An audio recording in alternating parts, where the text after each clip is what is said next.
بسم اللہ الرحمن الرحیم۔ بنگلہ دیش کی سابق عبوری حکومت کے سربراہ محمد یونس نے جاتے جاتے امریکہ کے ساتھ نئے تجارتی معاہدے کے ذریعے نہ صرف بنگلہ دیش کی کپڑے کی صنعت کے بھارتی روئے دھاگے پر انحصار کو ختم کر دیا ہے، ساتھ ہی کپڑے اور کپڑے کی مصنوعات کی امریکہ کو برآمد میں بنگلہ دیش کو بھارت پر واضح برتری دلا دی ہے۔ امریکہ اور بنگلہ دیش نے لگ بھگ 9 ماہ کے مذاکرات کے بعد نئے تجارتی معاہدے پر دستخط کیے ہیں، جس کے تحت امریکہ نے بنگلہ دیش پر محصولات 19% تک کم کرنے پر اتفاق کیا ہے۔ یہ محصولات پہلے 37% تھے، جو گزشتہ سال اگست میں کم کر کے 20% کیے گئے تھے۔ ساتھ ہی اس پر اتفاق کیا گیا ہے کہ امریکی روئی دھاگے اور مصنوعی ریشے سے تیار کردہ بنگلہ دیشی کپڑے اور ملبوسات امریکی منڈیوں میں داخلے پر کوئی محصول ادا نہیں کریں گے، جہاں اس معاہدے کو دونوں فریق اپنی جیت قرار دے رہے ہیں، کیونکہ اس نے بنگلہ دیش کو بھارت کے مقابل کھڑا کر دیا ہے۔ بھارت کے اندر اپوزیشن جماعتوں اور کپڑے کی صنعت کے نمائندگان نے وامیلہ مچا رکھا ہے اور اس معاہدے کو مودی سرکار کی ایک اور ناکامی قرار دیا جا رہا ہے۔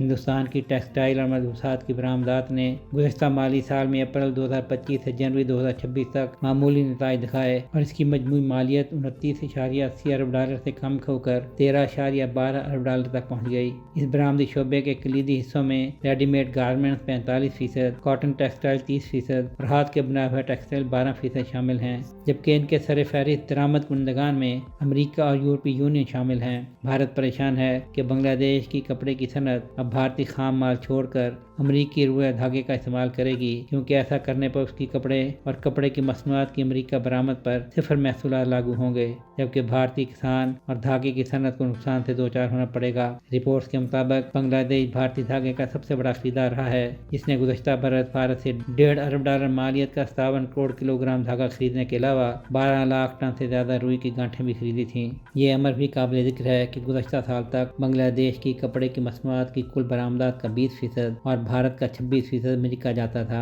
بھارتی ماہرین معیشت اور کپڑے کی صنعت کے نمائندگان کا اتفاق ہے کہ امریکہ بنگلہ دیش معاہدے کے کپاس پیدا کرنے والے بھارتی کسانوں کے علاوہ دھاگے اور کپڑے کی صنعت پر نمایاں مضر اثرات مرتب ہوں گے، کیونکہ اب بنگلہ دیش اپنی کپڑے کی مصنوعات بغیر کوئی ٹیکس ادا کیے امریکہ برآمد کرے گا اور اس کے نتیجے میں پیدا ہونے والا قیمت کا فرق امریکہ کو بھارتی کپڑے کی برآمدات کے لیے انتہائی نقصان دہ ثابت ہوگا۔ بھارتی ماہرین معیشت دعویٰ کر رہے ہیں کہ ٹرمپ نے بھارت کی کپڑے کی صنعت اور کپاس کے کسان دونوں کو ہی تباہ کر دیا ہے۔ بظاہر تو امریکہ اور بنگلہ دیش میں جوابی محصولات کے معاہدے کی ساخت ویسی ہی ہے جیسی بھارت امریکہ کے درمیان معاہدے کی ہے، لیکن باریکیاں پورا کھیل ہی بدل دیتی ہیں۔ امریکہ نے بنگلہ دیش کے لیے صفر محصول کی شرط شامل کی ہے، لیکن یہ شرط بھی رکھی ہے کہ بنگلہ دیش کو امریکی کپاس اور خام مال خریدنا ہوگا۔ اب بنگلہ دیش صرف امریکی خام مال لے کر کوئی بھی محصول ادا کیے بغیر امریکی منڈی میں داخل ہو سکتا ہے، جبکہ بھارتی کپڑا اور کپڑے کی مصنوعات اب اس کا مقابلہ نہیں کر پائیں گے، کیونکہ بھارت 18% محصولات پر اٹکا ہوا ہے۔ سہیل شہریار، پاک ترک نیوز۔